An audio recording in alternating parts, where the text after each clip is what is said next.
Deixa eu me apresentar para quem não me conhece. Eu sou José Antunes, eu sou engenheiro químico, tenho um mestrado em processos químicos e bioquímicos pela Universidade Federal do Rio de Janeiro.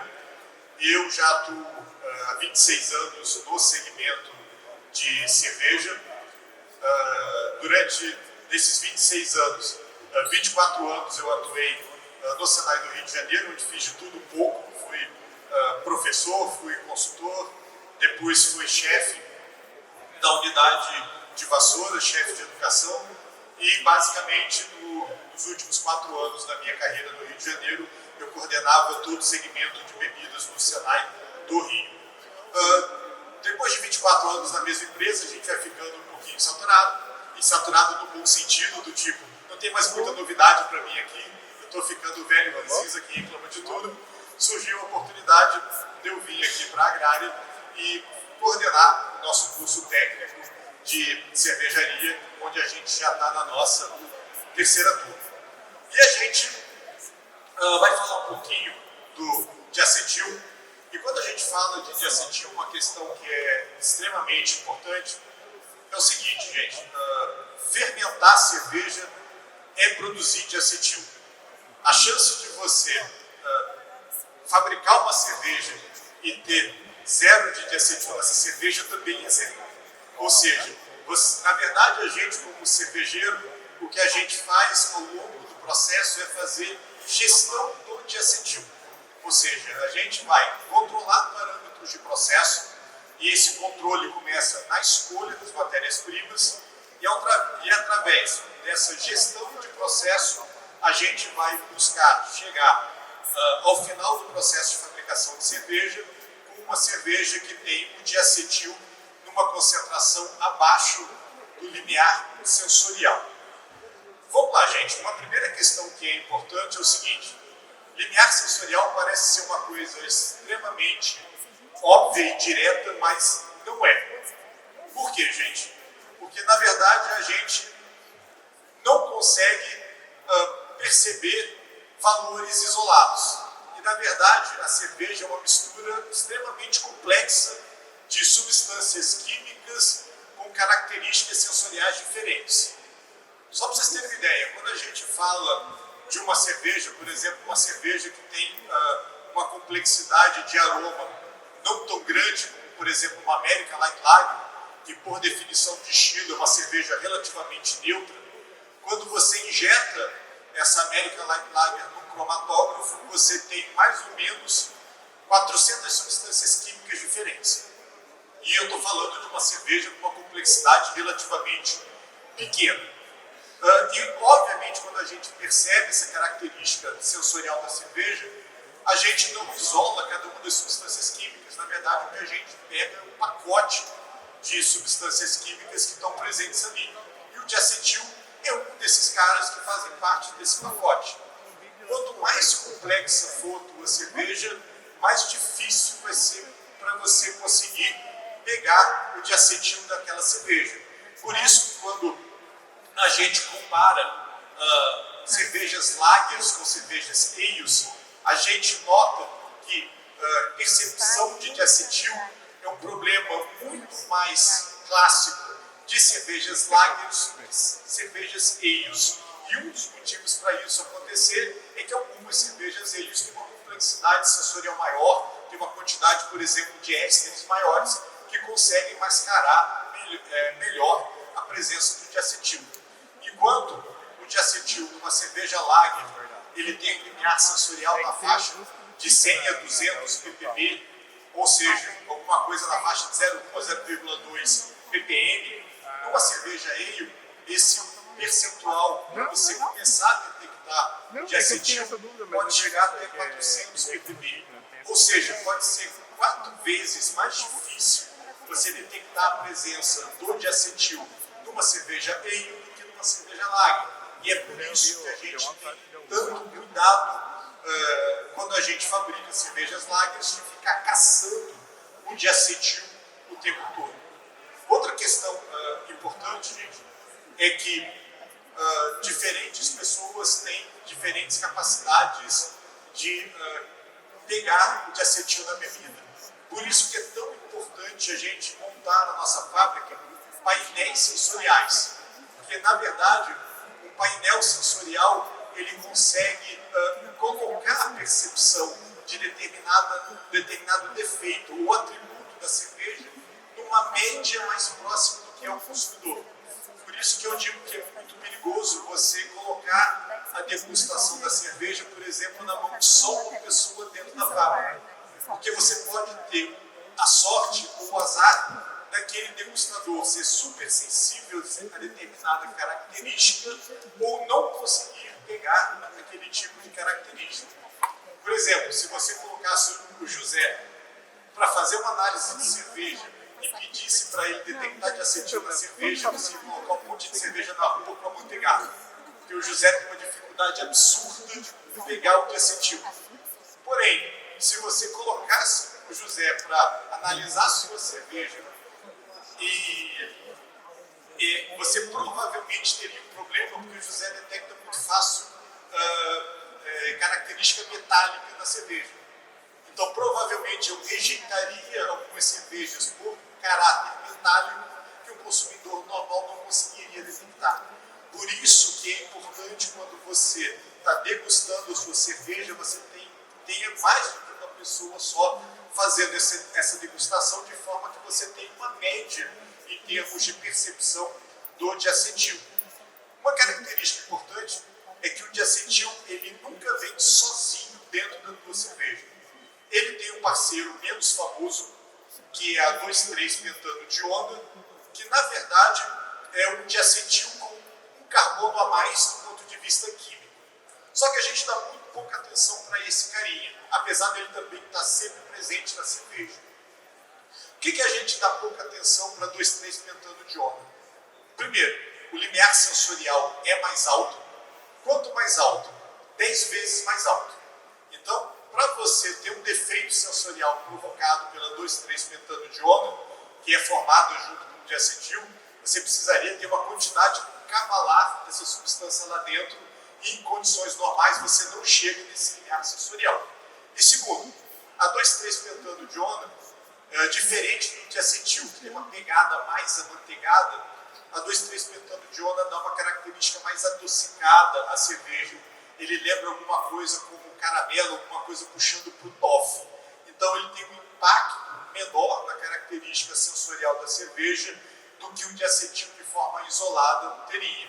Então quando a gente trata o diacetil e a 2,3-pentano-diona, o nosso foco principal é sempre em cima do diacetil dentro do nosso processo, e é ele que vai ser um ponto focal da nossa palestra, dos controles que a gente vai estar fazendo ao longo de todo o processo de fabricação de cerveja para minimizar a presença do diacetil. Vamos lá, gente. Uma questão importante é o seguinte. Quando a gente fala de diacetil ele está relacionado basicamente a um grupo de substâncias que estão presentes dentro do nosso mosto, que são os aminoácidos. Tá? Na verdade, um parâmetro que a gente vai ver ao longo da nossa palestra que tem um impacto grande na formação do diacetil é o que a gente chama de FAN. O que é o FAN?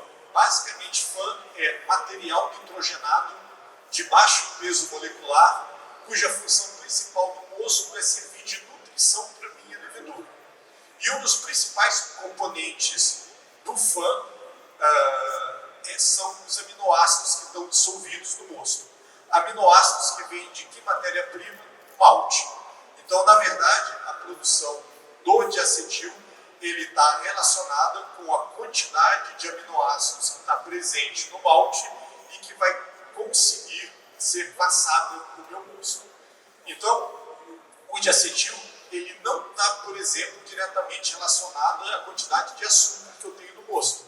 Açúcar é muito importante para uma série de situações da produção de cerveja, mas no caso do diacetil não existe uma relação direta. No caso do diacetil, o meu foco principal são os aminoácidos, é o FAN que está dissolvido no meu mosto. E aí é que surge um pequeno problema, que é o seguinte: o consumo de aminoácidos ele tem uma similaridade com o consumo de açúcares. O que eu quero dizer com isso? No mosto de cerveja, eu tenho basicamente 3 açúcares principais que são absorvidos pela levedura, que são glicose, maltose e maltotriose. E esses açúcares não são absorvidos ao mesmo tempo. Primeiro entra a glicose, que é o açúcar mais simples, depois entra a maltose e por último a maltotriose. A mesma coisa acontece com os aminoácidos, só que de uma forma diferente. Na verdade, essa tabela mostra que os aminoácidos eles são classificados em 4 grupos em termos de velocidade de absorção. Eu tenho o grupo A, que são os aminoácidos que são rapidamente absorvidos, o grupo B, que tem uma absorção moderada, o C, que são os mais lentos, e o grupo D, que são aminoácidos que não são absorvidos pela levedura, e o grupo D basicamente só tem um componente que é a prolina. Vocês estão vendo na tabela que tem 2 aminoácidos, na verdade tem um aminoácido marcado com cor diferente, que é um aminoácido chamado valina. Esse aminoácido é o foco principal da formação do diacetil. Sempre que a gente fala em diacetil, a gente vai pensar em valina. Por quê, gente?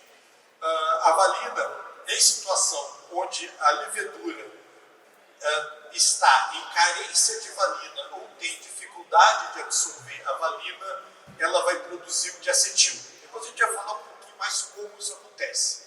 Mas, se a levedura não consegue ter valina disponível, ela vai produzir valina por conta própria, e a produção da valina por conta própria pela levedura gera como subproduto o diacetil.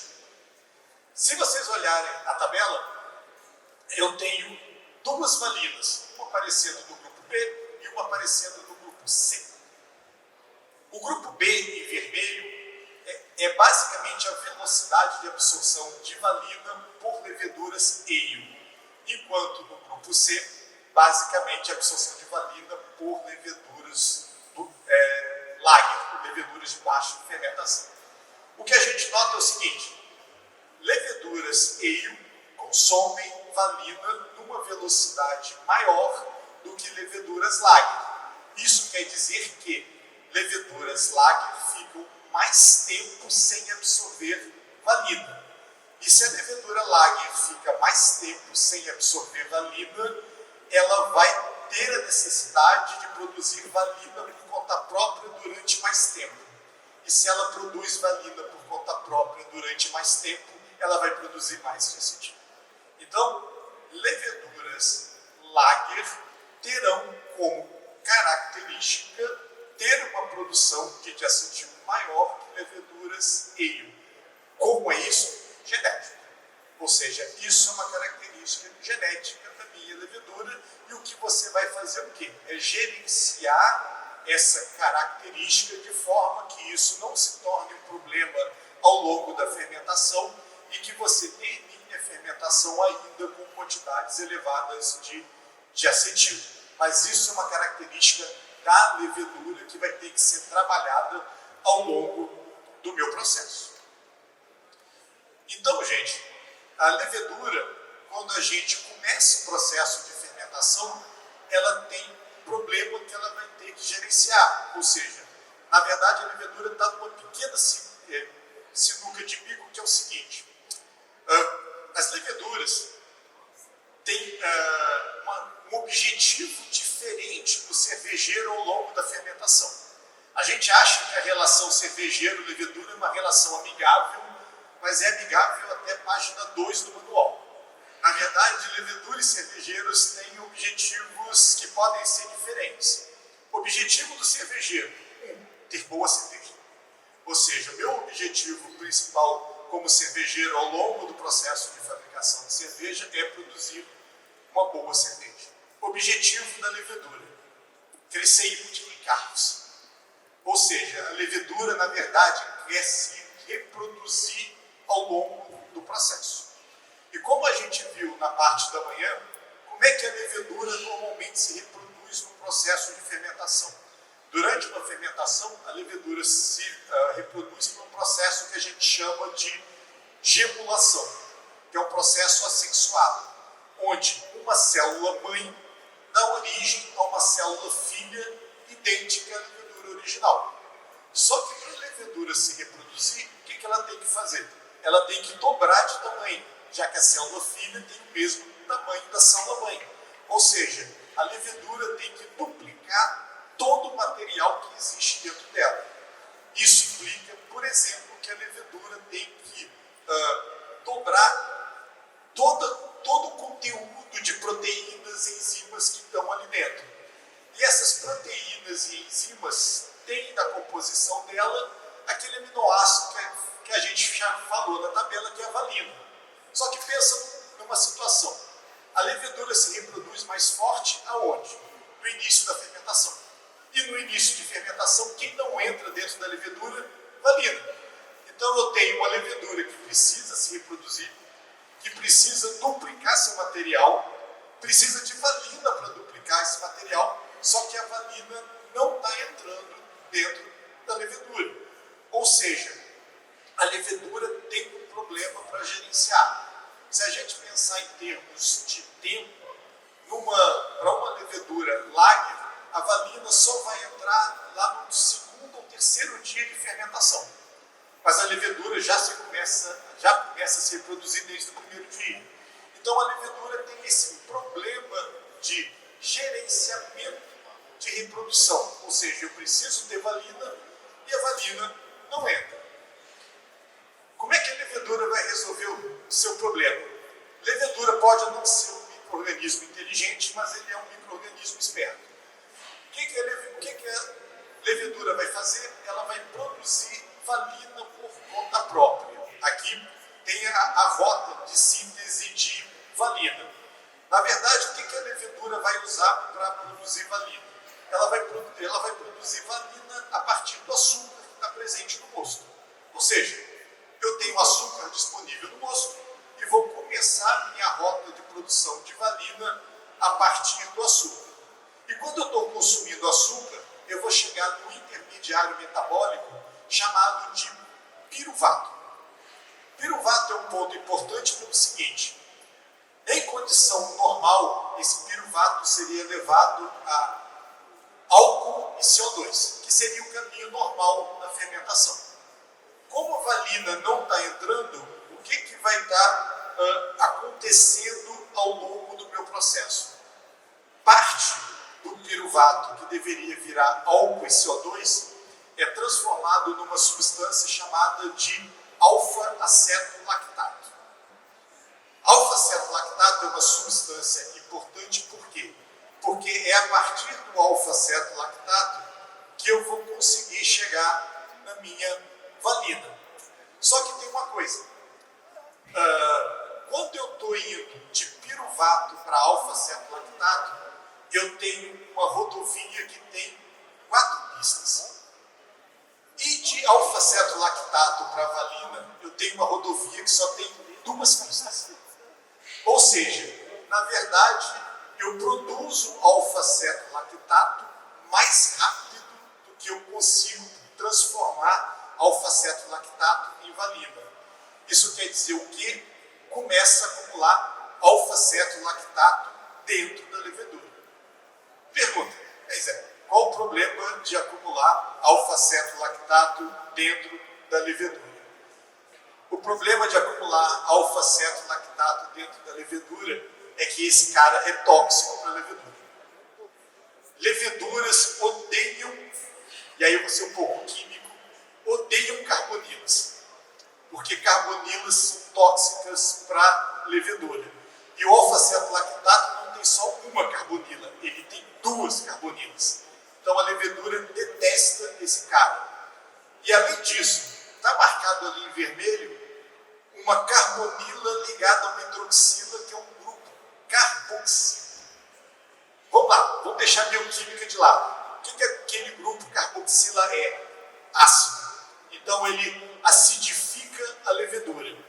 E tudo na levedura acontece por enzima. E enzima tem pH ótimo de atuação.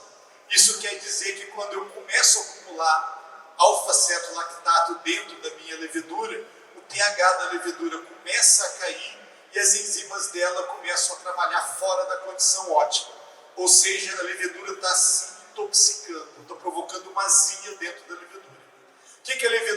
faz? Se livra daquela molécula. Ou seja, a forma mais fácil de me livrar de alguma coisa que é tóxica é fazer o quê?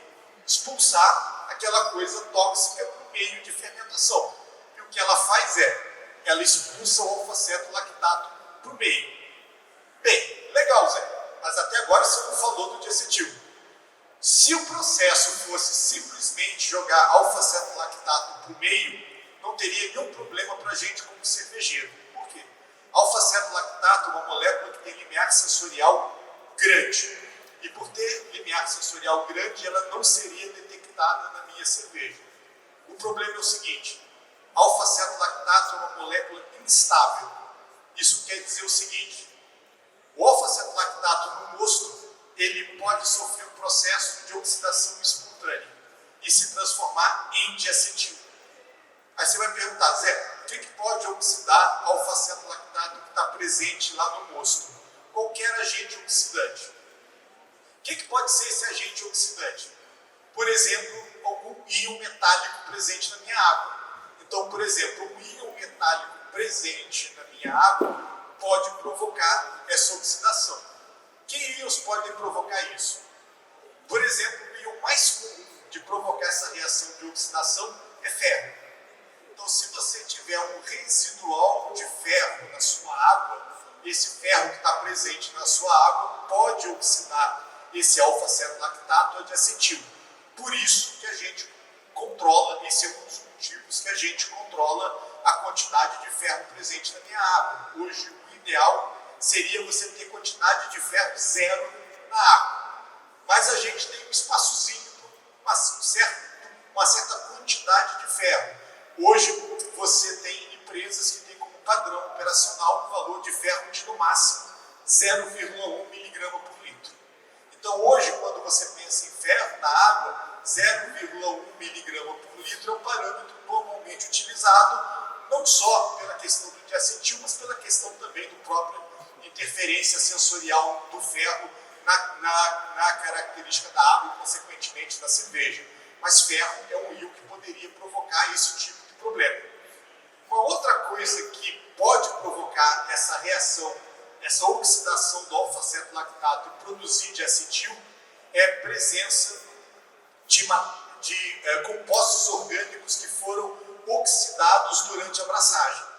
Você incorpora oxigênio durante a fervura do mosto, você pode oxidar polifenóis e ter polifenol oxidado, e você pode oxidar melanoidinas e ter melanoidinas oxidadas.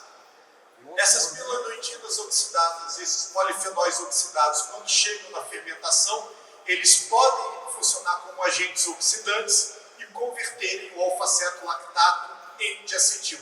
Ou seja, eles voltam à forma reduzida e oxidam o alfa-ceto-lactato a diacetil. Daí a importância da gente cuidar muito da produção de mosto e evitar a oxidação de componentes do mosto, porque lá no processo de fermentação, aquilo que você oxidou no mosto pode voltar à forma reduzida, oxidando alguém na fermentação.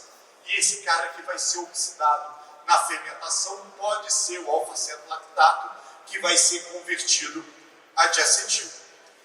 Posteriormente, o diacetil ele pode ser transformado em outras moléculas e vai ser reabsorvido pela minha levedura. Então, qual o meu desafio como cervejeiro? Diminuir a produção do diacetil e favorecer a reabsorção dele pela minha levedura. Então, esse é o meu objetivo, ou seja, como eu consigo reduzir a necessidade da levedura por valina e aí ela produzir menos diacetil, e já que ela vai produzir um pouco de diacetil, como trazer aquele diacetil para dentro da levedura de novo, de forma que ele não provoque nenhum tipo de defeito sensorial na minha cerveja. É isso que eu vou trabalhar ao longo do meu processo. Deixa eu só adiantar aqui. Antes da gente seguir, gente, é preciso a gente definir um conceito específico que eventualmente gera confusão quando eu estou falando do diacetil. Na verdade, Normalmente, quando a gente está fazendo algum tipo de análise ou medição, muitas vezes a gente não está medindo especificamente o diacetil. A gente, na verdade, está medindo diacetil, alfa-cetolactato, alfa-ceto hidroxibutirato, que é o precursor da 2,3-pentano-diona. Então, normalmente, a metodologia EBC mais tradicional, que inclusive é a metodologia que o mapa preconiza para a gente fazer análise de cerveja, essa análise que a gente faz não é uma análise de diacetil, é uma análise de VDK. Como é que essa análise funciona? Você vai lá no teu tanque de fermentação, coleta uma amostra de cerveja, leva para o laboratório e essa amostra vai ser destilada. Quando você destila a cerveja, você transfere calor para a sua cerveja. E ao transferir calor para a cerveja, você converte alfa-cetolactato em diacetil e converte alfa-ceto hidroxibutirato em 2,3-pentano-diona. E depois essa amostra vai ser lida no espectrofotômetro. Então o que o espectrofotômetro está lendo? Ele está lendo o próprio diacetil, ele está lendo a 2,3-pentano-diona, ele está lendo o alfa-cetolactato, que a destilação converteu em diacetil, e está lendo o alfa-ceto hidroxibutirato, que você converteu em 2,3-pentano-diona. Então a análise mais tradicional de diacetil, do ponto de vista técnico, não é uma análise de diacetil, ele é uma análise de VDK, ele é um somatório de 4 substâncias ali dentro. Depois a gente vai ver que isso pode ser até interessante você saber esse somatório, mas espera um pouquinho. Bem, Zé, mas você falou o seguinte, o diacetil é o cara mais crítico dentro do processo, porque eu tenho o limiar sensorial mais baixo. E aí eu estou lendo ali um somatório de coisas. Será que esse somatório de substâncias químicas não pode me levar, por exemplo, a alongar uma fermentação que está resolvida por eu estar lendo um conjunto de substâncias químicas e não só o diacetil? Ou seja, Zé, existe alguma forma de você só ler a quantidade de diacetil que está presente na minha cerveja? Existe. Só que tem um problema. Existe e não é tão barato assim. Se você quiser conhecer somente a quantidade do diacetil na tua cerveja, e que é a substância mais crítica em termos de desvio sensorial, ou você vai ter que trabalhar com um cromatógrafo gasoso, e aí estamos falando de alguma coisa na faixa de 250, 350 mil reais, que é o método mais tradicional, ou vamos trabalhar com HPLC para a gente fazer uma cromatografia líquida, e você bota mais um valor aí em cima, ou o método que hoje é pouco utilizado, que é a polarografia por pulso diferencial, onde você basicamente passa uma corrente elétrica pela cerveja e pela absorção da corrente você consegue saber a concentração do diacetil. Tá? Mas os métodos mais tradicionais são a cromatografia líquida ou a cromatografia gasosa, que são métodos mais caros. Então, normalmente, quando a gente está no universo médias, pequenas cervejarias, eu não estou lendo diacetil. Na verdade, eu estou lendo o VDK. E aí, uma outra coisa interessante, gente, muitas cervejarias, inclusive, não fazem esse tipo de controle do diacetil por análise química. Algumas cervejarias, por exemplo, ao final da fermentação, vão no seu tanque fermentador, coletam uma amostra, aquecem essa amostra normalmente a 60 graus por 10 minutos, deixam aquela amostra resfriar e depois degustam aquela amostra. Esse teste de degustação também não pega diacetil, está pegando VDK. Ou seja, pelo mesmo motivo. Ou seja, na hora que você coleta uma amostra do teu tanque, faz esse aquecimento, na verdade o aquecimento converteu, de novo, o alfa-cetolactato em diacetil, converteu o alfa-ceto hidroxibutirato em 2,3-pentano-diona e você está degustando o somatório daquelas 4 coisas. Ou seja, Em condição normal, a menos que você tenha um cromatógrafo, o que você está detectando na cerveja é o VDK e não o diacetil propriamente dito. O que a gente tem notado hoje, gente? Algumas cervejarias de maior porte têm adotado como procedimento padrão para detecção do diacetil a cromatografia gasosa. Por quê? É o método mais preciso e é o método mais específico. Quando você trabalha com VDK, fazendo análise química, a gente comentou que a metodologia passa por fazer uma destilação. E destilação é uma técnica de laboratório que tem muita chance de dar errado. Ou seja, se você não tem cuidado ao destilar a sua amostra, é muito comum você volatilizar uma quantidade de diacetil grande do que você tinha na sua amostra. Então, na hora que você dá continuidade ao processo, parte do diacetil original foi perdido na destilação e não chega à amostra que vai ser lida no espectrofotômetro. E aí você tem um falso negativo, ou seja, você tem um valor mais baixo de diacetil, mas não porque a amostra não tinha diacetil. É que o procedimento foi mal conduzido no laboratório, a destilação foi mal feita, e aí quando você fez a leitura, você perdeu o diacetil pelo processo ter sido mal conduzido. Agora, gente, pensar em termos de VDK não é ruim. Por quê?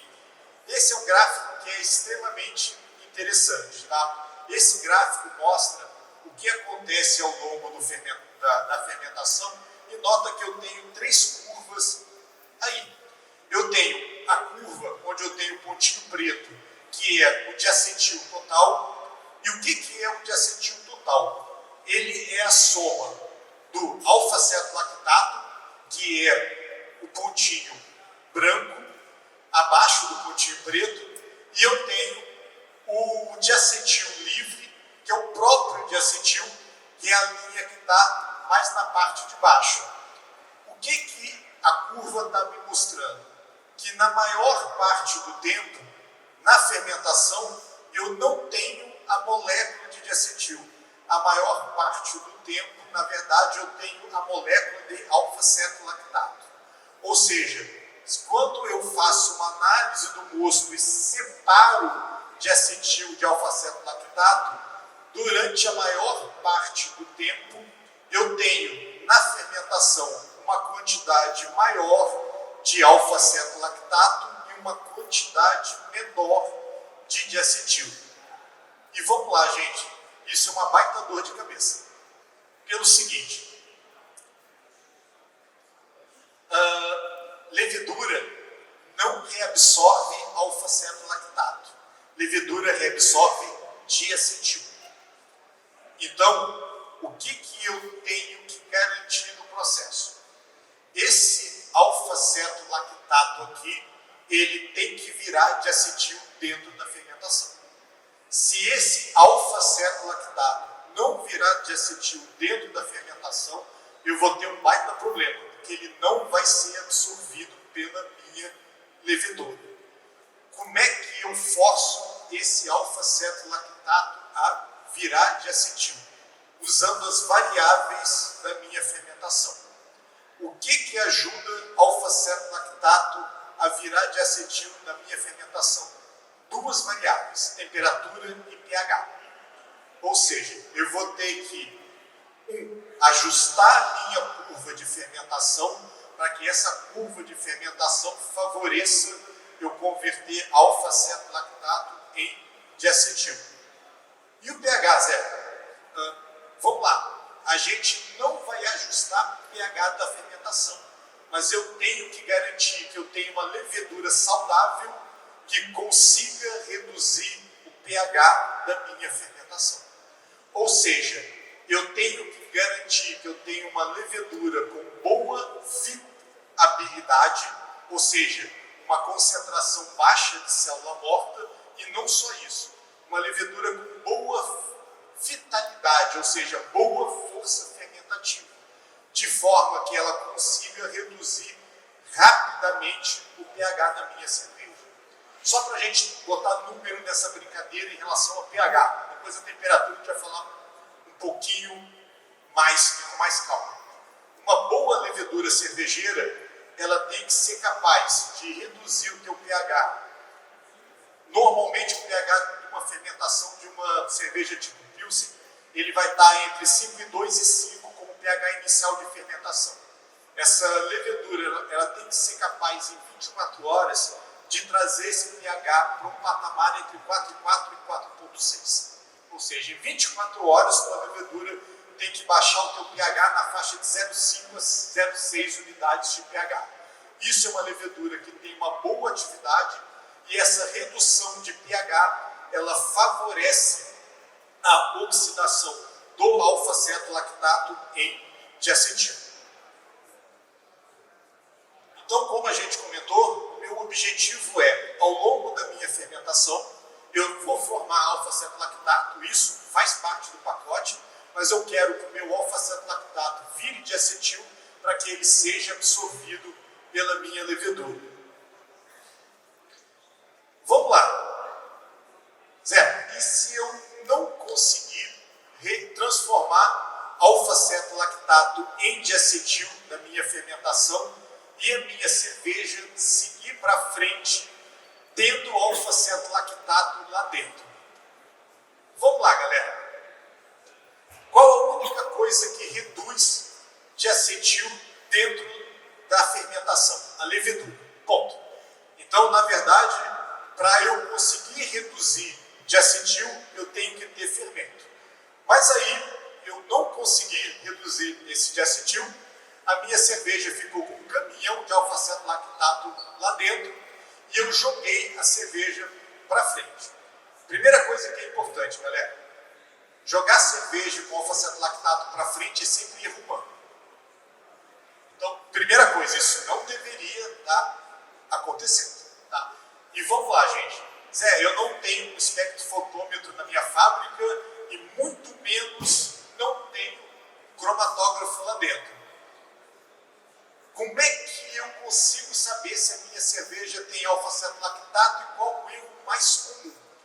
Muita gente, quando termina a fermentação, degusta a cerveja, mas não degusta a cerveja a quente. O que eu quero dizer com isso? Você vai lá no tanque, pega a amostra de cerveja e degusta direto. Lembra que eu falei que o alfa-cetolactato tem um limiar sensorial alto? Você pode ter um caminhão de alfa-cetolactato lá dentro, vai degustar, e se você degustar frio, você não vai detectar a presença dele. Então, quando você quer detectar a possibilidade da tua cerveja gerar diacetil, você tem que coletar a amostra no tanque, aquecer essa amostra a 60 graus 10 minutos, para converter, caso você tenha alfa-cetolactato em diacetil, e aí você degustar já tendo diacetil na tua amostra. Então, no final da fermentação, degustar a cerveja frio pode te dar um indicativo de falso diacetil. Ou seja, eu tenho alfa-cetolactato, que é o diacetil potencial, mas eu não detecto. Porém, quando essa cerveja cheia de alfa-cetolactato é processada, o que quer dizer com isso? Ela vai ser filtrada, centrifugada, transfegada, envasada, pasteurizada. Você, ao longo desses processos, vai incorporar oxigênio, por melhor que seja o teu processo. Oxigênio é o agente oxidante mais clássico que a gente tem em cerveja. Então, agora eu incorporo oxigênio, que é um agente oxidante, eu tenho uma molécula instável, que é o alfa-cetolactato, e ao incorporar oxigênio dentro desse sistema, onde eu tenho uma molécula instável, e ainda por cima, se eu pasteurizar a cerveja, dê calor para essa cerveja, o que vai acontecer? O alfa-cetolactato vira diacetil.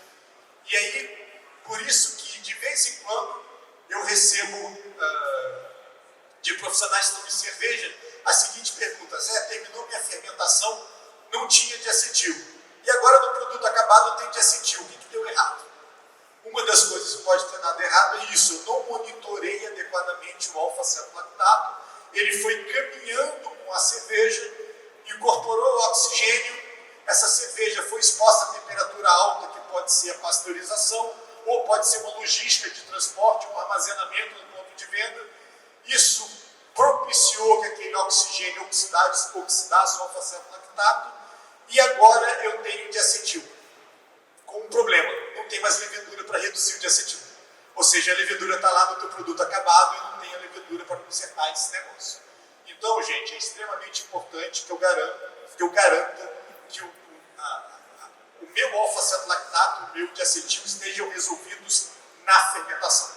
Ou seja, se eu jogar alfa-aceto-lactato e diacetil para frente, isso não vai mais conseguir ser eliminado da minha cerveja. E aí, gente, como é que eu vou resolver esse problema? A gente já falou da questão do pH, ou seja, é importante eu controlar o pH e garantir que no início da minha fermentação, o meu pH, no primeiro dia, ele chegue ao patamar na faixa, esse meu pH chegue no patamar de 4,5 a 4,4.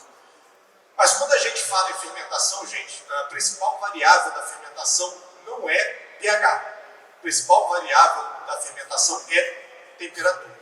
Então, além de eu conseguir trabalhar em questão do pH, e o trabalho do pH ele envolve muito mais a levedura e menos o controle do pH em si, uma variável que está na minha mão e eu controlo é a temperatura. Vamos lá, gente, eu coloquei aqui uma curva de fermentação bem clássica, tá?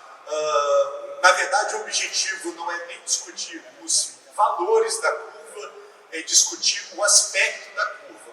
Isso aqui é uma curva bem clássica de Lager, é uma curva que a gente chama de 10, 12, 14.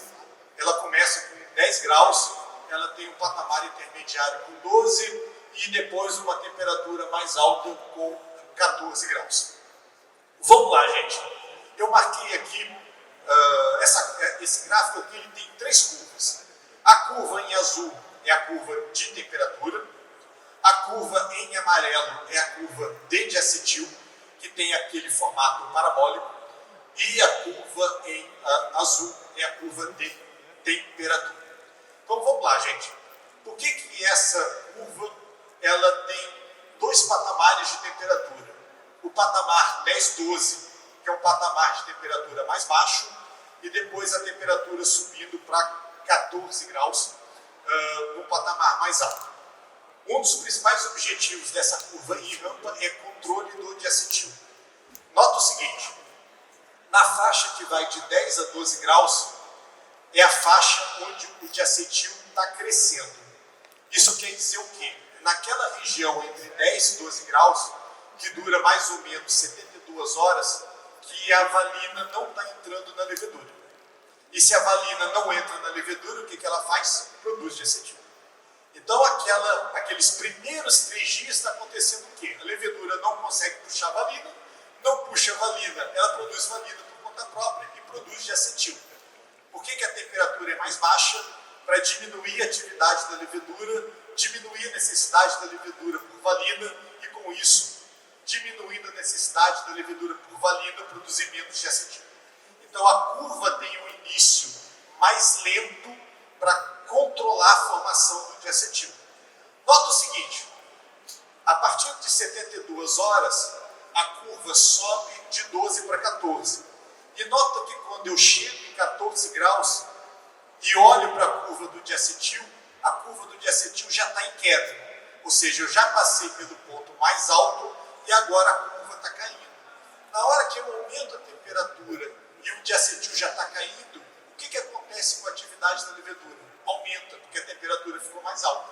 Só que agora a temperatura está mais alta na faixa de reabsorção do diacetil. O que eu vou fazer com a reabsorção do diacetil? Acelerar.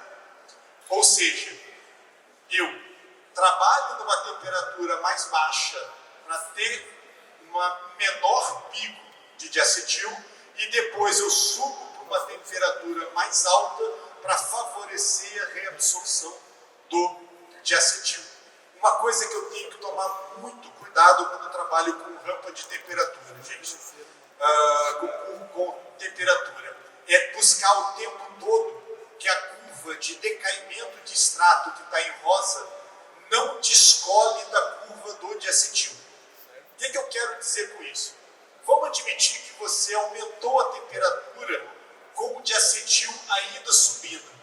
Se você aumenta a temperatura muito cedo e o diacetil está subindo, o que vai acontecer com o pico de diacetil? Vai ficar mais alto. O que vai acontecer com o consumo de extrato? Se torna mais rápido. Então eu tenho agora um pico de diacetil maior e um consumo de extrato mais rápido. Vamos admitir a seguinte condição. Eu tenho um fermento que é muito floculante.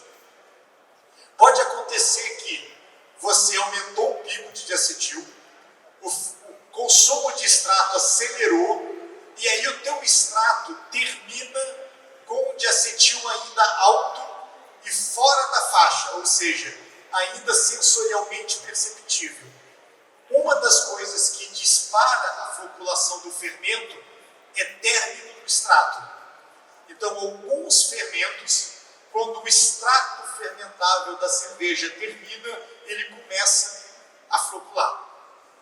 Se você aumentou o pico de diacetil, fez o extrato ser consumido mais rápido, porque a temperatura foi colocada num patamar mais alto mais cedo, o que aconteceu? Extrato e diacetil, as curvas se descolaram uma da outra. E se o extrato termina muito cedo, a levedura começa a decantar, mas como eu tenho um pico mais alto do diacetil, eu não consegui chegar abaixo do limiar sensorial. Então, esse ponto onde eu vou subir a temperatura para evitar problema com o diacetil é importante. Normalmente, gente, quando a gente mapeia essas curvas de consumo de extrato, a gente sabe que normalmente eu atinjo o pico de diacetil com aproximadamente 50% do extrato inicial.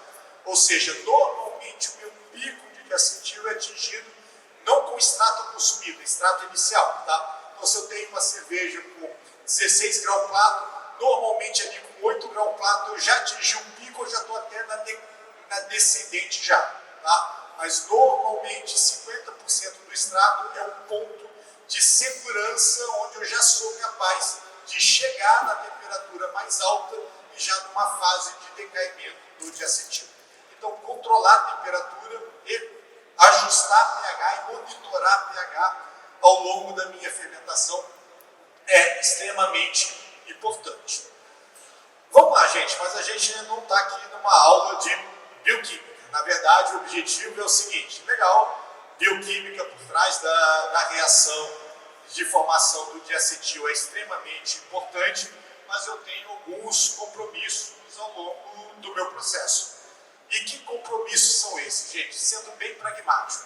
Meu objetivo como cervejeiro é o quê? Evitar ter diacetil no produto acabado. E vamos lá, gente. O que pode me levar a ter diacetil no produto acabado? 1. Contaminação da cerveja. 2. Mosto com composição inadequada. 3. Fermentação mal gerenciada. E 4. Levedura mal gerenciada. Vamos lá, gente.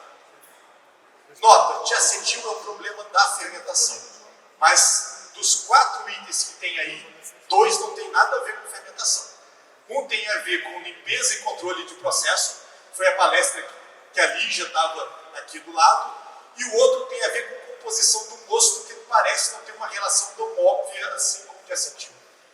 Por isso que essa palestra é importante, porque ela te mostra que o diacetil tem outros nós ao longo do processo que não só a fermentação. Algumas vezes você pode ter um problema na composição do teu mosto dentro da fermentação. O mantra que eu sempre falo é o seguinte: não tem como fazer cerveja boa com mosto ruim. Normalmente, fermentação só piora o problema que vem do mosto. E diacetil é um caso típico disso aí. Vamos lá, gente. Quando a gente fala em diacetil, eu tenho sempre chance de contaminação. Não é o nosso objetivo falar de contaminação, mas ela está presente, tá? Normalmente, quando eu tenho presença de diacetil na minha cerveja e ela é oriunda de contaminação, Normalmente, os principais contaminantes que levam à produção do diacetil são as bactérias láticas, e aí eu tenho basicamente algumas bactérias heteroláticas que produzem diacetil.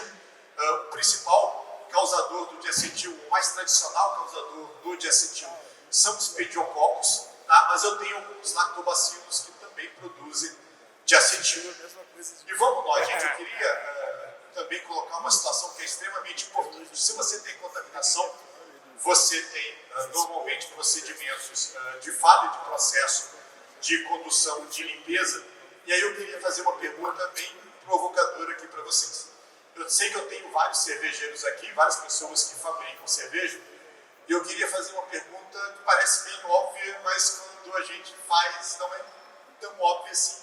Quem aqui tem na fábrica um procedimento regular de inspeção de spray ball? Esperava mais mãos. Tá? Então, vamos nós, gente. Fazer inspeção de spray ball é uma situação bem crítica dentro da fábrica. Deixa eu colocar uma situação que foi me relatada por um aluno que já fez curso comigo. Uma das vantagens de ser professor é que normalmente essas coisas sempre chegam para você. Então, qual foi o problema que gerou uma contaminação grande de diacetil dentro da fábrica? Estava-se fazendo um CIP de um tanque fermentador, um fermentador de 6.000 hectolitros, e durante esse CIP, simplesmente o spray ball caiu do suporte dele. Caiu, soltou, e foi parar no fundo do cone. Se você não tem um spray ball no seu tanque, o que acontece? Você não jateia mais a parede do seu tanque. Só que ninguém reparou que o spray ball caiu. Caiu. Ninguém reparou, o spray ball está lá no fundo do cone. Foi feita a limpeza, não se conseguiu fazer uma limpeza adequada das paredes porque não tinha spray ball, sobrou sujeira naquele tanque e se encheu aquele tanque de novo. Como o tanque estava sujo, aquela sujeira deu origem a uma contaminação naquele tanque. E foi uma contaminação por bactéria lática. Legal. Contaminou por bactéria lática. E aí começa a ver a sequência de erros. Quando se contaminou com bactéria lática, se notou, quando se degustou a cerveja, que a cerveja estava com o paladar ligeiramente alterado e se detectou que aquela cerveja tinha um residual de diacetil. Tá? O que a gente normalmente faz quando a gente tem um tanque, uma fermentação que aconteceu de forma inadequada com o fermento que seria coletado daquele tanque? Seria descartado.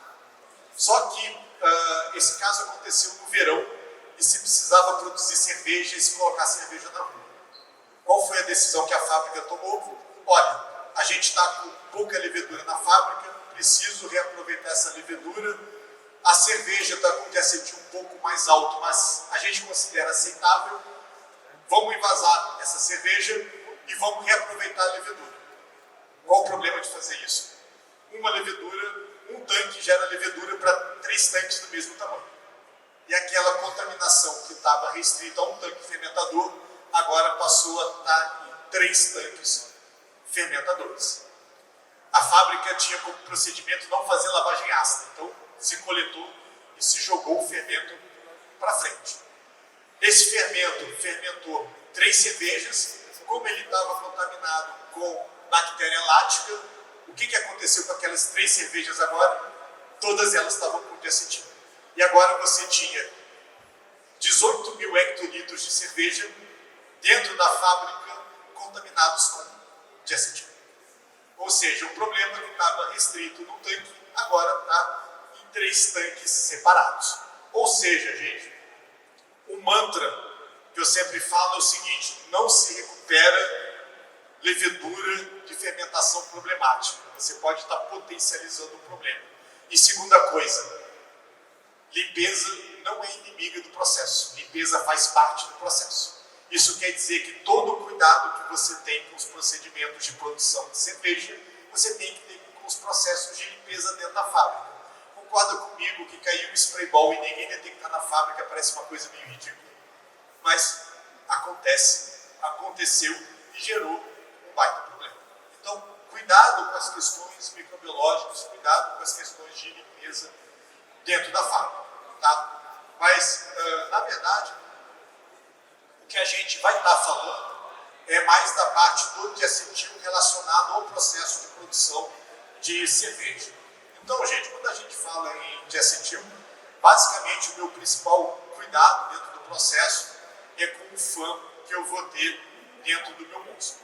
Vamos lá, gente. FAM é basicamente a abreviatura de Free Amino Nitrogênio. É um material nitrogenado que está disponível para levedura. É basicamente formado por aminoácidos e alguns peptídeos. E, basicamente, a finalidade dele é unicamente uso pela minha levedura. E a minha única fonte de FAM é meu malte. E aí, vamos lá. Por que isso é tão importante, gente? Porque a produção de diacetil está relacionada a um aminoácido, que é a valina. A valina faz parte do FAM. E o FAM vem do meu malte. Vamos lá, gente. O malte evoluiu bastante hoje. As maltarias hoje melhoraram extremamente bem a qualidade dos maltes hoje. E os maltes hoje são maltes que a gente chama de bem modificados. Especialmente em relação à matriz proteica. O que quer dizer isso? Que durante o processo da malteação, a malteação degrada as proteínas estruturais do malte, e essas proteínas estruturais do malte, uma parte dela é convertida em aminoácido. Então, normalmente hoje, os maltes cervejeiros, os maltes base, que são o Pilsen, o Viena, o Pale Ale e o Munique, eles normalmente chegam com uma boa quantidade de aminoácido para você. Se você está fabricando uma cerveja 100% malte, normalmente o teu malte tem uma quantidade de FAM para conseguir tocar o teu processo sem que você tenha que fazer repouso proteico. Então hoje, você tem muitas cervejarias hoje já ganhando malte uma temperatura na faixa de 60, 62 graus, já contando que todo aminoácido que você necessita para o mosto está presente lá no teu malte sem que você precise trabalhar. Só que tem umas coisinhas importantes, galera. Diferentes tipos de malte têm diferentes tipos de FAM. Por exemplo, ali eu tenho malte Pilsen, tá? Malte Lager, nesse caso aí é um malte Pilsen, ele tem um teor de aminoácido relativamente elevado, na faixa de 100, ali naquele caso, 147 miligramas de FAM para cada 100 gramas de malte. Conforme você vai tendo maltes mais escuros, esses maltes mais escuros, eles vão perdendo FAM. Por exemplo, quando você pega o malte caramelo, por exemplo, com caramel térmica na produção de mosto. Então, nota, eu tenho um malte, uma cerveja 100% malte, trabalhando com malte Pilsen, conseguiria me transferir 210 miligramas por litro de FAM no meu mosto. Só que parte desse FAM seria perdido por degradação térmica. Mas vamos lá, Zé. E aí, o que é um bom valor de FAM dentro do meu mosto? De 150 a 250 miligramas por litro. Se você tiver 150 miligramas por litro, a gente considera esse um valor legal. Nota que o máximo de FAM era 210, mas se eu tiver ali na faixa de 150, ainda é um bom valor. O que é ruim para FAM? Se eu tiver abaixo de 120. E vamos lá, gente, por que abaixo de 120 é ruim? Ele não é só pela situação do diacetil. FAM também é nutriente do fermento. Isso quer dizer o seguinte: valores baixos de FAM me levam a menor disponibilidade de nutriente para a minha levedura. E se eu tenho menos nutriente para a minha levedura, a minha fermentação se torna mais arrastada. E além disso, eu corro o risco, por ter uma levedura mais debilitada, por ter menos nitrogênio disponível para ela não consiga chegar ao final da minha fermentação. Então, ter pouco FAM implica em risco de diacetil, fermentação arrastada e fermentação incompleta. É esse o problema. Vamos lá. Pô, Zé, então por que tem um limite superior? Tem um limite superior pelo seguinte: muito FAM pode te levar a situações também problemáticas. problemáticas. Por exemplo, maior produção de etanol, fermentação muito acelerada, produção de álcool superior em excesso, ou seja, muito fã, pode levar a levedura a produzir muito álcool superior. E isso pode levar a modificação de característica sensorial. Alguns álcools superiores têm característica floral e característica frutada, e isso pode aparecer na cerveja. E tem uma coisa esquisita ali. Pode levar a níveis de acetil alto também.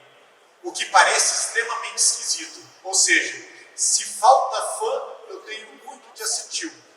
Mas se eu tenho muito fã, eu também posso ter problema de diacetil.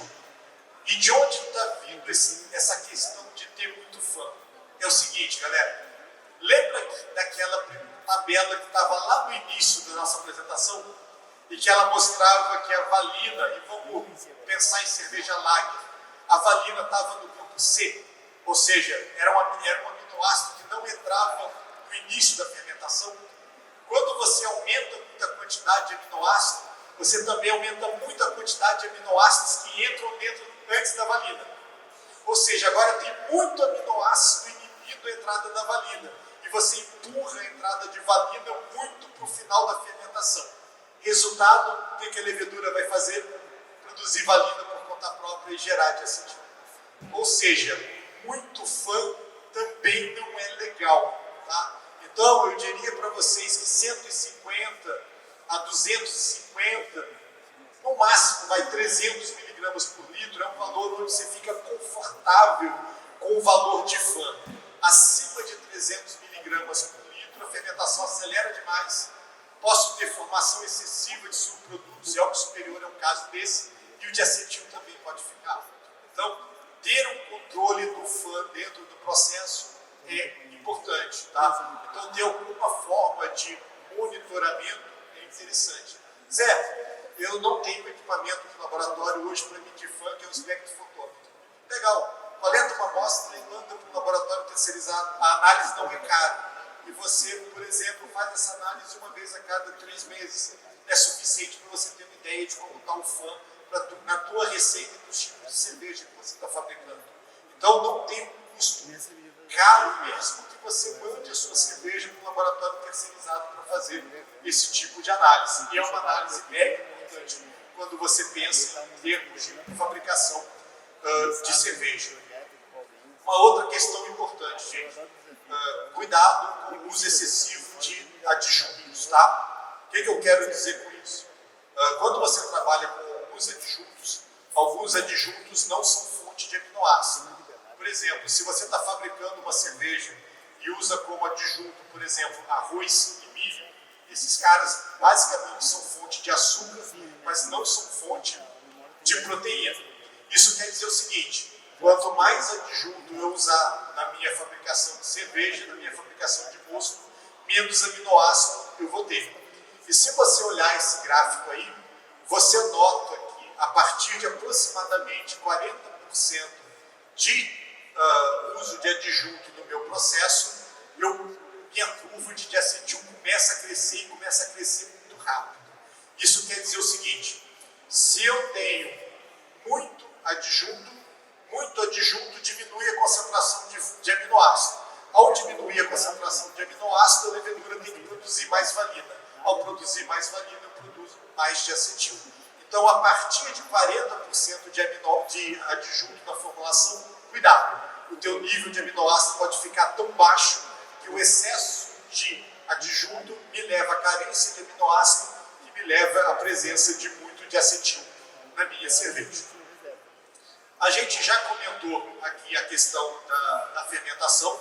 Queria só chamar aqui a atenção em relação ao efeito da temperatura na formação do diacetil. Aqui eu tenho 3 curvas de fermentação.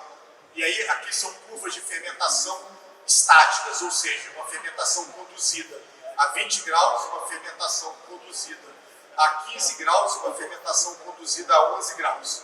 Nota o seguinte: o pico de diacetil é função da temperatura, ou seja, Quanto mais alta a temperatura, maior o pico de diacetil. Porém, a queda do diacetil também é função da temperatura. Quanto mais alta a temperatura, mais rápido o diacetil cai. Nota que a 20 graus, apesar de eu ter um pico de diacetil maior, com aproximadamente 5 dias de fermentação, o meu diacetil já está dentro da faixa. Nota que quando eu estou com 11 graus, apesar do meu pico de diacetil ser menor, eu cheguei nessa condição a 180 horas e eu ainda estou acima do limiar sensorial do diacetil. Indicando que temperaturas de fermentação mais alta favorecem ao formar o diacetil, mas favorecem o decaimento dele. E nota, 15 e 12 graus são patamares de temperatura de lager, não de ale. Isso quer dizer que, quando eu penso em diacetil, meu foco, o meu problema, basicamente estão nas cervejas lagers e não nas cervejas do tipo ale. Outra coisa que não é óbvia, gente, e aí eu escuto especialmente em pequenas cervejarias e micro cervejarias, a questão de dosagem do fermento. E muitas cervejarias, para evitar risco de contaminação, até por não ter um controle tão grande de processo, muitas vezes trabalham o tempo todo com overpitch, ou seja, dosar mais célula do que é necessário. Vamos lá, overpitch diminui o risco de contaminação, mas concorda comigo que se eu doso muita célula, a competição por alimento aumenta? Ou seja, eu tenho mais levedura competindo por alimento? E se eu tenho mais fermento, concorda comigo que o per capita de fã diminuiu? Ou seja, a quantidade de fã disponível para cada célula de levedura diminuiu? E se eu tenho menos fã disponível e mais competição por alimento, mais diacetil eu vou formar. Isso quer dizer o seguinte: quando eu trabalho com overpitch, existe o risco de eu produzir mais diacetil, porque na verdade a disponibilidade de fã e a disponibilidade de valina diminui. E aí uma pergunta, gente: quando eu trabalho com overpitch, o que acontece com o consumo de açúcar? Acelera. E se o consumo de açúcar acelera, curva de diacetil e curva de estato descolam. E aí eu corro o risco de terminar a fermentação com o diacetil presente e a minha levedura decantar. Então, trabalhar com super dosagem de célula pode me levar ao final do processo, especialmente se eu tenho uma levedura muito floculante, a você ter diacetil residual dentro da minha cerveja. Aquilo que eu queria comentar, gente, o efeito de pH na condução, na situação do diacetil. Essa é uma curva aqui que me mostra o que acontece quando eu tenho diferentes valores de pH e com diferentes temperaturas. Nota o seguinte: quando eu tenho pH 4.2 e comparo, por exemplo, com pH 4.6, eu noto que em pH 4.2 eu sempre tenho valores de acetil, eu sempre tenho valores de alfa-ceto-lactato menores. Por quê? Porque se eu tenho pHs mais ácidos, eu favoreço a conversão do alfa-ceto-lactato a diacetil, o que é bom para a minha levedura, porque ela reabsorve diacetil. Não é só bom para a minha levedura, é bom para mim como cervejeiro, porque eu consigo que a levedura reabsorva esse meu diacetil. Ou seja, uma levedura com bom potencial de abaixamento de pH é uma levedura que vai converter melhor alfa-ceto-lactato em diacetil, e com isso a levedura consegue reabsorver o diacetil e evita que ele chegue ao final da fermentação. Então, garantir que eu tenho uma levedura com boa capacidade de abaixamento de pH é extremamente importante. Outra coisa, gente, formação de diacetil é genético. O que eu quero dizer com isso? Existem cepas de leveduras que formam mais diacetil e cepas de levedura que formam menos diacetil. Basicamente, aqui eu vou comparar duas leveduras. Eu vou comparar a W3470 com W308. Nota que W3470 ela sempre forma menos diacetil que W308. Ou seja, W308 é uma levedura com característica de elevada formação de diacetil, o que para uma lager pode ser um baita problema. E segunda coisa, W308 é uma levedura de floculação alta, enquanto W3470 é uma levedura de floculação média. O que isso quer dizer? Eu já trabalhei com as duas leveduras. W308 acabou o extrato com 14 graus ela flocula. Você não precisa baixar a temperatura, acabou o extrato, ela decanta. E como ela produz muito diacetil, aquele diacetil vai ficar lá na tua cerveja. W3470, floculação média, quer dizer que o extrato termina, mas ela não decanta, ou decanta pouco. Ela só vai decantar quando você abrir o frio. Então ela é muito mais segura, porque ela produz menos diacetil e o processo de floculação só starta no resfriamento. Então ela te garante você trabalhar numa zona de segurança. Então muito cuidado com leveduras muito floculantes, especialmente se elas formam muito diacetil, porque corre o risco de terminar a fermentação com diacetil presente no mosto ainda. Vamos lá, gente, estamos chegando aqui na reta final. Vamos falar um pouquinho da questão do gerenciamento de fermento, tá? E uma questão importante quando a gente fala de gerenciamento do fermento é armazenamento do meu fermento, tá? Primeira coisa importante, gente, reutilizar fermento é bom, reutilizar fermento é bom. Normalmente hoje você tem uma capacidade de reutilização do fermento em condições normais de 3 a 5 vezes. Em cada empresa define o seu padrão operacional. Mas um fermento cervejeiro hoje pode ser reaproveitado com tranquilidade 3 vezes, um fermento tipo lager. Agora, o fato dele poder ser reaproveitado 3 vezes não quer dizer que você possa danificar esse fermento ao longo do armazenamento. Primeira questão importante, gente, fermento cervejeiro deve ser armazenado sempre em temperatura baixa. Temperatura ótima para armazenar fermento para reuso, 2 a 4 graus. Então, se você quer armazenar o fermento e quer reutilizar o fermento, temperatura ótima, 2 a 4 graus. Tempo ideal, vou falar para vocês o menor possível. Se eu fosse pensar em processo industrial, eu falaria para você no máximo 72 horas. Mas a gente tem situações onde eu consigo armazenar o fermento até 1 semana entre 2 e 4 graus e ainda ter um fermento saudável. Mas o ideal sempre é você, se puder ter na sua fábrica um microscópio, uma câmara de Neubauer e fazer um teste de viabilidade e vitalidade do teu fermento. São 2 testes muito simples de fazer e que com isso você consegue determinar o número de células vivas que você tem no teu fermento e quantidade de glicogênio que você tem na tua levedura, que basicamente garante a vitalidade, a você fazer análise da vitalidade do seu fermento. E por último, gente, a gente tem solução tecnológica para tudo. Uma das possibilidades que a gente tem hoje para preventivamente atuar na formação do diacetil é o você trabalhar com uma enzima chamada alfa-cetolactato descarboxilase. Nome comercial, as duas mais conhecidas são o Matufest, produzido pela Prozin, e o Maturex, produzido pela Novozymes. Os dois têm exatamente o mesmo princípio ativo, é uma enzima que converte alfa-cetolactato em acetoína e evita a formação do diacetil. Só uma questão importante, galera. Essa enzima, ela não atua no diacetil, ela atua no precursor. Isso quer dizer que a enzima não é corretiva, ela é preventiva. Ou seja, você pode ter diacetil na sua cerveja, e o diacetil que eu estou falando é a butanodiona, a molécula de diacetil. Você vai jogar um caminhão dessa enzima lá dentro e não vai acontecer nada. Porque a enzima não atua na molécula de diacetil. Então, na verdade, você dosa essa enzima em que ponto do processo? No início da fermentação. Ou seja, ela é dosada no enchimento do tanque. Porque quando você dosa no enchimento do tanque, quando a levedura produziu o alfa-cetolactato, antes que o alfa-cetolactato vire diacetil, a enzima atua e transforma o alfa-cetolactato em acetoína e não aparece o diacetil dentro da sua molécula. Então, a enzima funciona bem? Funciona extremamente bem, desde que você saiba que ela é preventiva e não corretiva.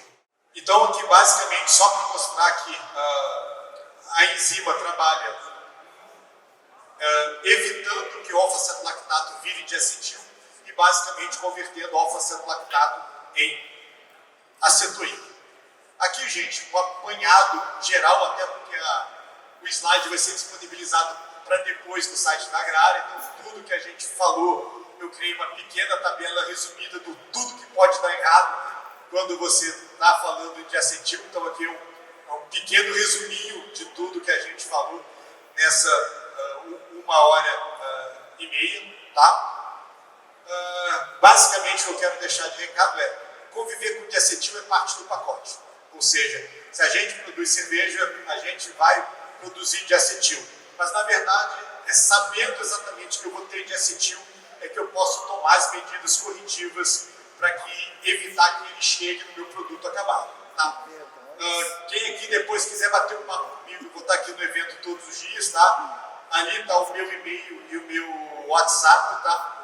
Eu vou falar para vocês que ao longo do tempo eu fui ficando preguiçoso para ler e-mail, então o WhatsApp hoje é uma coisa que eu leio de forma mais rápida, e se eu estou deixando ali o WhatsApp é para vocês poderem utilizar. Então quem quiser bater um papo depois sobre diacetil, sobre outros assuntos referentes à produção de cerveja, realmente podem ficar à vontade aqui, a gente está disponível para isso, tá, gente?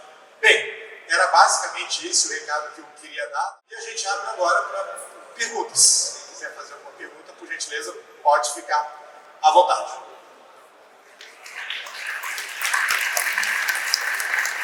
Obrigado. Meu nome é Carlos. O uso da enzima suprime a necessidade do descanso de acetil? Teoricamente foi feito para isso, para você não ter que fazer o descanso do diacetil.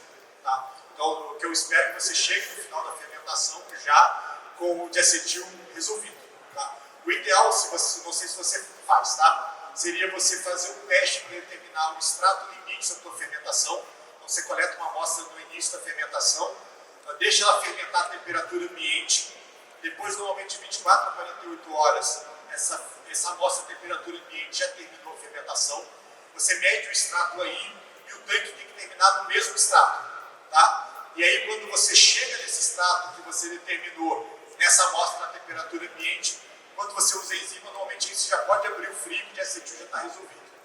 Se a gente chegou ao final do extrato, a gente fez o teste e ainda usou Diacetil? já era? Não, o que você pode fazer é o seguinte: uma das coisas que normalmente a gente faz é, normalmente quando isso acontece, existe uma possibilidade de levedura ter decantado no final da fermentação. Então é muito comum você dar uma injetada de CO2 só para jogar a levedura para o álcool, ou seja, não é para lavar a cerveja, ou seja, injeta CO2, joga a levedura para o alto e a levedura permanece um tempo em suspensão. E aí, durante esse tempo que ela está em suspensão, você espera que ela consiga reduzir esse diacetil. Só cuidado com uma coisa: antes de injetar o CO2, dá uma purgada do fermento. Você pode ter célula morta ali no fundo, na hora que você injeta, você joga eventualmente levedura autorizada dentro da cerveja e aí piora muito a condição. Ou seja, lembra que no fundo do cone tem uma borra preta de fermento, aquilo é levedura autorizada. Então, se você joga aquilo para cima, ali tem ácido graxo, isso vai danificar a tua espuma, vai alterar a tua sensorial.